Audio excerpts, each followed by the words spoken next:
Bonjour à tous, j'espère que vous allez bien. Bienvenue sur notre rendez-vous hebdomadaire du mercredi tuto. Cette semaine, j'ai décidé de vous parler du dispositif en aide humaine que vous pouvez mobiliser autour de votre enfant pour vous permettre de conserver une activité professionnelle même à temps partiel, vous octroyer du temps pour vous parce que c'est important pour durer sur la distance et permettre à votre enfant, en fonction de son âge, de fréquenter le périscolaire, d'aller en centre de loisirs, de participer à des mini-camps de vacances ou au quotidien, d'être avec une personne à la maison pour, assurer déjà dans un premier temps sa sécurité, mais aussi, de poursuivre ses stimulations notamment sociales. Pour ça, vous avez d'un côté les services d'aide à domicile, de l'autre les emplois directs et vous pouvez combiner les 2.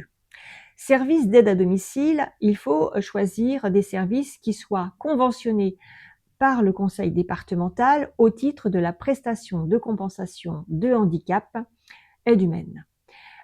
Ces services vont pouvoir ainsi facturer directement le conseil départemental pour le nombre d'heures qu'ils interviennent auprès de votre enfant. Et l'intérêt, c'est que vous avez donc 0 reste à charge. L'autre solution, parce que parfois il n'y a pas suffisamment de personnel de disponible au niveau des services d'aide à domicile, vous pouvez donc, en dehors de ces services, faire appel à ce que l'on appelle des emplois directs.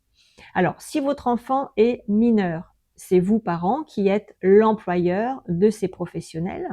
Si votre enfant est majeur, c'est lui officiellement qui sera l'employeur, mais évidemment, c'est vous qui allez assurer toute la gestion administrative et la coordination d'équipe.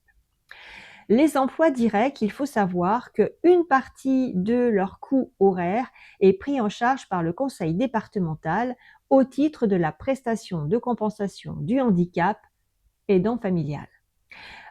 Cette prise en charge, elle est en fait fixée par l'organisme national qui s'appelle le CNSEA et qui définit ce barème à peu près tous les 6 mois. Voilà, il y a une évolution à peu près tous les 6 mois. Toujours est-il que voilà, vous allez avoir une partie de prise en charge, et c'est pas négligeable, de la part du conseil départemental. Donc quand vous allez faire vos déclarations de salaire sur la plateforme CESU URSSAF, il va y avoir donc des bulletins de salaire qui vont être, générés automatiquement. Vous allez donc devoir adresser ces bulletins de salaire au service payeur du conseil départemental et celui-ci va vous faire le versement qui correspond à sa prise en charge financière. À la fin de l'année, au moment de la déclaration d'impôt, vous allez pouvoir indiquer sur votre feuille d'impôt, d'un côté, les sommes versées par le conseil départemental au titre des emplois directs, les sommes que vous avez versées à vos emplois directs au titre du salaire net plus charges sociales. La différence fait un reste à charge sur lequel est appliqué un crédit d'impôt de 50%.